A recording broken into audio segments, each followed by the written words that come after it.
Hello, welcome once again to the Turret of Pleasure. Here in the enchanted kingdom of Hermione.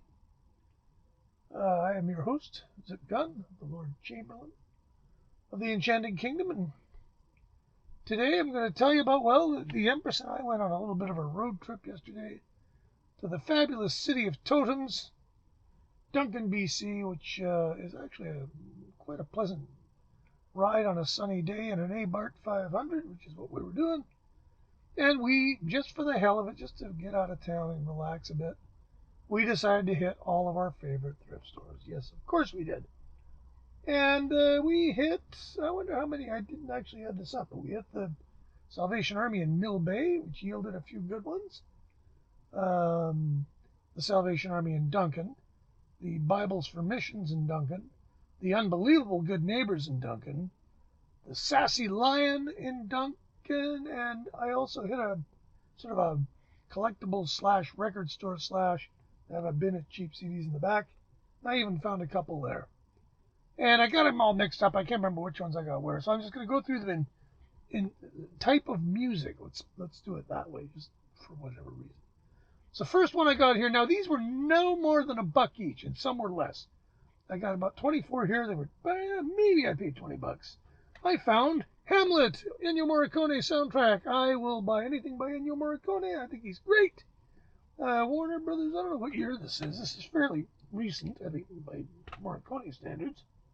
It doesn't friggin', oh, 19, oh, it's in the tiniest possible print. 1990, Virgin. Haven't heard it yet. I'll bet it's good. This was curious. Now, I don't hate Michael Jackson, but I'm not a huge fan. I think his really famous records are quite good. I think everything after Thriller is pretty much bloody awful. Needless to say, this is not from Thriller or before. This is from later. What album is this on again? History. So this was, I think, one of the, quote, new tracks. I've got History somewhere. I don't know when the last time I played it. Now, why did I even buy this? Okay, I think this was 50 cents. There are no less than 6 different versions of this song on here, and that just means I'm gonna get up to no good with this. I don't even remember how this song goes. Stranger in Moscow. Not his best song. It was worth 50 cents. I'll bet it's worth money on the collector's market because, you know, it's Michael Jackson. Here's something I bought. I already friggin' had it. I was so mad. Stay Awake, another Hal Wilner compilation. Hal was known for doing these themed compilations with various artists, and this one is various interpretations of music from vintage Disney films. And it has everybody. Well, like in succession, it has Someday My Prince Will Come by Sinead O'Connor, followed by Pink Elephants on Parade by Sun Ra and his orchestra, followed by Zippity Doo Dah by Harry Nilsson. So you get the idea. Ken Nordine with Bill Frisell and Wayne Horvitz. Ringo Starr doing When You Wish Upon a Star. Whistle While You Work by NRBQ. All of Wilner's records are really good. They're very well thought out. People usually are really happy to play on them. And now I got 2 copies. I'm going to have to find somebody to give it to. Here's another one. I haven't even looked this up. I'll buy anything pretty much by Etta James for cheap. This is on Camden. Now, those of you with long memories may remember that Camden was RCA's super cheap label, but it kind of morphed into a reissue label in, well, this is made in USA, it says. Oh, Canada. Okay, well, Camden existed in Canada. Sony Music. So this is after BMG was bought by Sony, so 2010. Not a lot of information. I'm not sure what era these are all from. These might be from recent things. These might be from the, what the heck is it, Silvertone? She did stuff for. Anyways, how can it be not good? ASV, a label I will, again, if it's cheap, I'll buy any of these. Peter Dawson, a singer from a long time ago. One of these recordings is from 1912. And this is, again, you know, no, Gerald Moore plays on one. The great accompanist, pianist. The Man Who Brings the Sunshine. Now, this guy was a baritone pop singer, and if I remember correctly, he made a lot of records. It says somewhere here he made like 3,500 sides, which is a whole lot of sides. Where am I here? Yeah, 3,500 sides. So this guy was really popular. He recorded a ton, and I'll bet you nobody out here has ever heard of him. I've barely heard of him. And I love these CDs because I find songs on them that it's just like, wow, that's a wild old song. Where'd that come from? So, segueing from old popular music to older jazz music, I found a copy of the Benny Goodman story on Capitol Jazz. Capitol Jazz is a pretty damn good reissue label. Pretty much everything they've put out on it has been pretty good. It's almost always really well recorded, being from the Capitol Tower and such. And Benny Goodman, who a lot of people think is kind of hokey maybe, but Benny Goodman's pretty good. And this is good Benny Goodman. Again, my instincts, this is somebody named Carol Sloan. I've never heard of Carol Sloan. However, I certainly have heard of Art Farmer, Clifford Jordan, Kenny Barron, Richard Rodney Bennett, Kenny Burrell, and Rufus Reid, all of whom consist to be the band on this record. And she does, you know, I think there is the obligatory Beatles song, yeah, Norwegian Woods on it. Love You Madly by Ellington, My Gentleman Friend. All music gives it 4.5 stars. Very underrated singer, apparently, and she is, because I am not familiar with her, and I'm glad I found this. Was 50 cents. I know I'll be happy I bought it. Then, now, Don Thompson is a Canadian jazz pianist, bass player, and vibes player, and he's got a really solid reputation. And I've got a few CDs with him on it, and he's ever so reliable. Doesn't play terribly outside necessarily. And this is on the CBC, when CBC got into making records again after God knows how many years. And they had this, their jazz series. Now, as a rule, I'm a little bit wary of CBC because I find that while I like them, I don't listen to them much. And when I saw this, before I even pulled it out, oh look, Don Thompson on CBC.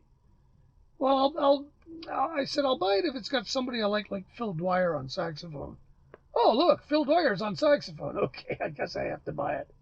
And again, I haven't listened to this, but I'm sure I'll like it because I like Phil Dwyer a lot. And again, for 50 cents I'll buy this. I don't have any Gene Krupa. This is a great best of big bands, Gene Krupa, featuring a bunch of his most famous drum solos. Those of you who hate drum solos in rock and roll music, you can blame Gene, because he started the trend. And another one, and I love finding these for cheap because I don't want to pay real money for this. Charlie Parker with Strings. Now, this is not a terrible record, but it's also not a fabulous record. And to fill that gap in my collection for 50 cents made me very happy. The best jazz is played with verve, as it says here. It's got the original cover, which I really dig. And I'll bet you I don't get around to playing this for a while. But segueing ever so cleverly into the classical world, we have Michael Tilson Thomas doing a record I've never heard of, which is essentially jazz into classical into jazz. And good idea for a record, CD, whatever you want to call it. Features 8 European and American composers of the 20th century who, in their own innovative styles, bridge the gap between jazz and classical. We have John Adams, modern minimalist. Of course we have George Gershwin. Of course we have Leonard Bernstein. We have Darius Milhaud, La Création du Monde, which is a great piece. We, of course, have Igor Stravinsky's Ebony Concerto. We, of course, have Paul Hindemith's Ragtime. Got the great George Antheil Jazz Symphony. And then we have a piece I don't know, David Rankin, Bad and the Beautiful. I'm willing to bet the New World Symphony, Michael Tilson Thomas. Okay, what year is this? This looks like it's not that old. They always put this in the tiny 1998. Okay, it's 20 years old. I'll bet you these are, if not definitive performances, really good ones. Love Tilson Thomas. Great conductor. Great musician. And then again, I'm a sucker for this stuff. Okay, a label I've never heard of. Appears to be Norwegian. They're made in Austria. Music for flutes. So we have, and weirdly enough, Andre Jolivet is on this. And like, dang. I do. Oh, this is even signed to Rosemary and Bruce with love, Ingela, sorry. So it's signed. Great. Andre Jolivet, pardon me, is, I do believe, Canadian, except it's not going to tell me because I don't read Finnish. It's here somewhere. There it is. I know. You know there's going to be. They don't mention his nationality. What? What are they thinking? At any rate, I'm pretty sure he's Canadian, which satisfies my Canadiana fetish. It's Scandinavian, which means you know it's going to be done to a very high standard. Henri Dudalou is on it. Olivier Messiaen is on it. Martineau. And Finn Mortensen, who I don't have very much Finn Mortensen. And this is a piece for solo flute. I'm going to get up to mischief with that. You just watch. And then we have the Biss label from Sweden. I will buy anything on Biss if I don't already have it. This is, who's the fellow again? Oh, there's two horn players. I can't even pronounce this. Ingegard Øying and Iblenski Otto on the horn. So it's two horn players and two pianists, it appears. And then there's a flute in here somewhere. Knut Jeppesen, I've not heard of him. Carl Nielsen, we all know him. Johan Kvandal. Carl Gustav Spar Olsen. Hugo Alfen, the grand old man of Swedish Romanticism. Niels Viggo Bentzen, who I've never heard of. And Peter Heise. So we got some great obscure Scandinavian composers writing for the horn in small ensemble, horn and piano, on the Biss label, which means it's brilliantly recorded. You won't find any recordings of any of these pieces anywhere else, I cannot believe. And if you were a horn player, you probably want to hear this. I like the horn, and I think that'll probably be an interesting CD. Another one I found. Now, this one really got me going. Julian Vachner. Chamber music. I don't know who Julius Vachner is. Haven't got a clue. And I'm thinking this is either some kind of vanity issue, Ursus Audio,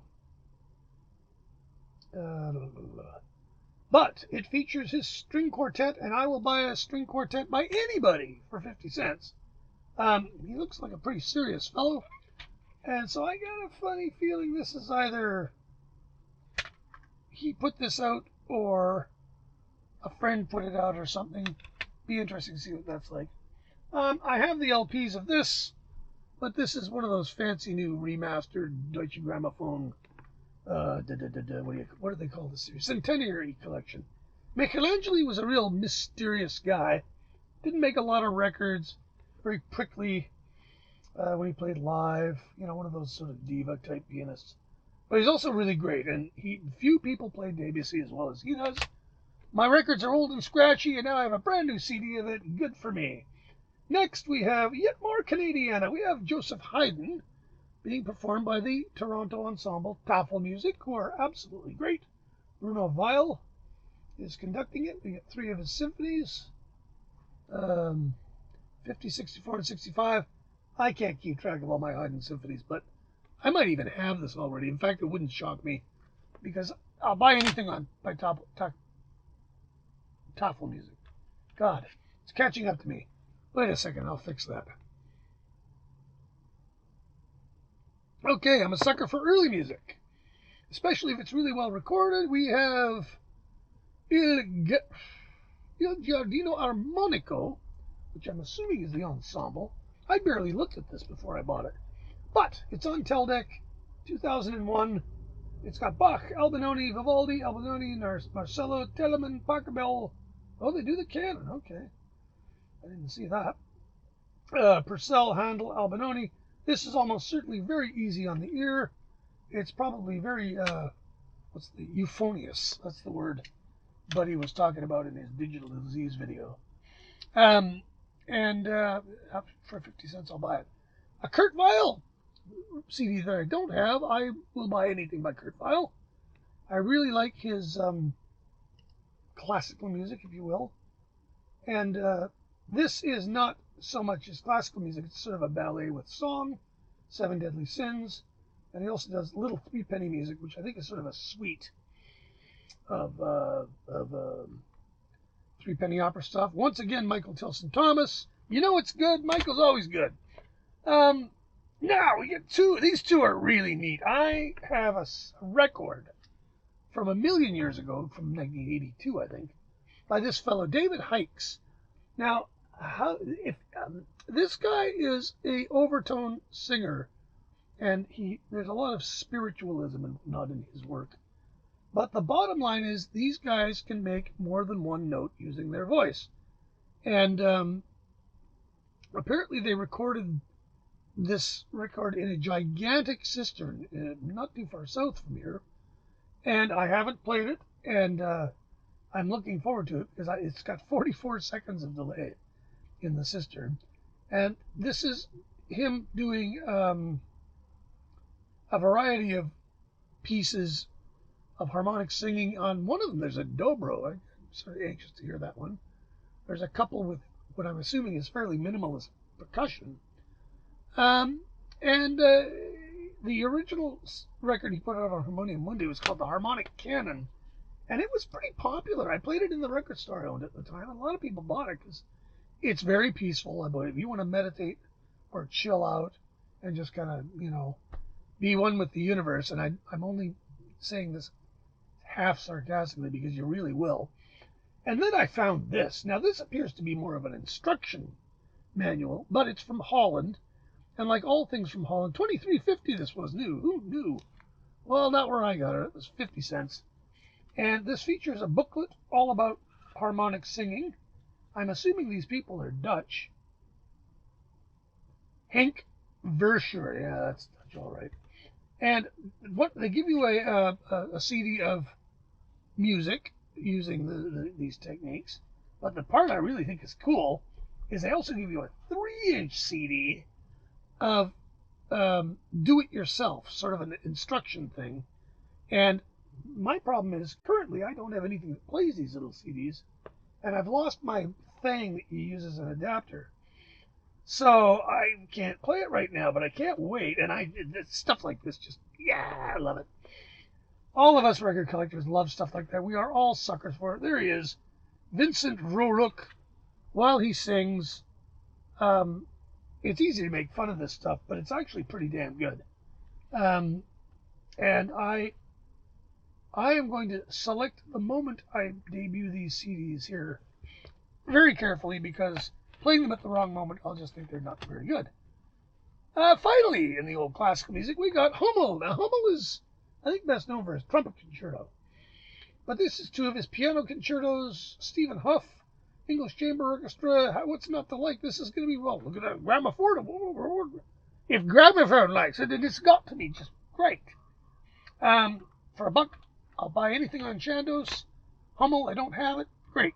Now we get into another place. The turret, by the way, is overflowing with these records, these CDs. World music.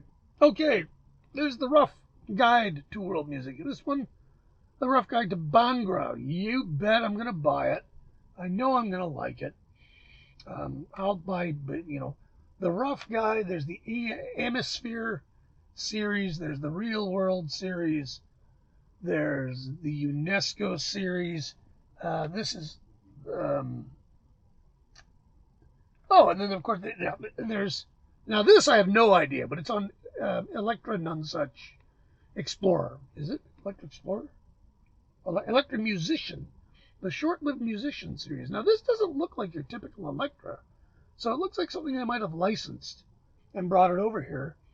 And to be quite honest, I have no idea what this is other than it's Italian music from Naples. And I recently, in my previous video, noticed I bought a CD of music from Tuscany, and it was really cool. It was not what I expected. There were bagpipes and alpenhorns, I think, and stuff like that. So you never know what you're going to get. And I like these things because I learned something out of them. I don't know much about Bhangra. I don't know really anything about Neapolitan kind of singing. This one is Musique du Monde. This is on Buna Records. This is a bit more of an obscure label. And this is Famudu Konate Djembe. Now this is, I think, pretty much all drumming and chanting. Malinke, Rhythms and Songs. I'm not even sure exactly where this is from. Let me see. I think this is from Mali, but I could be wrong. It's not going to tell me. Is it New Paris? Okay, well, I'll bite. He's a happy-looking guy, playing his drum, Sachem. So this is from France, and of course it starts in French because it's French. I don't know where the heck this is from. Certainly Africa, but it's on the coast, Conakry. What is Conakry? Is it Guinea? So it's from Guinea, and it looks like it's from Guinea. Solo Djembe, Bull Roarers. Okay, so we have that, and again, this is real African music. It's not pop music or Tiguan guitar or whatever the hell you want. Nothing. Not that there's anything wrong with that. Next, and I bought this strictly because we got the Dubliners, best of the Dubliners. Now, the Dubliners are a little bit hokey and old school, but they're also pretty damn good. And this is on Sanctuary, which is that sort of reissue label done by BMG in the States. Some of these songs are very old. Yeah, tracks 2 and 6, 1964, 66. And that's a good sign. I'm going to bet that this is really great. I've heard the Dubliners here and there. I love British folk rock.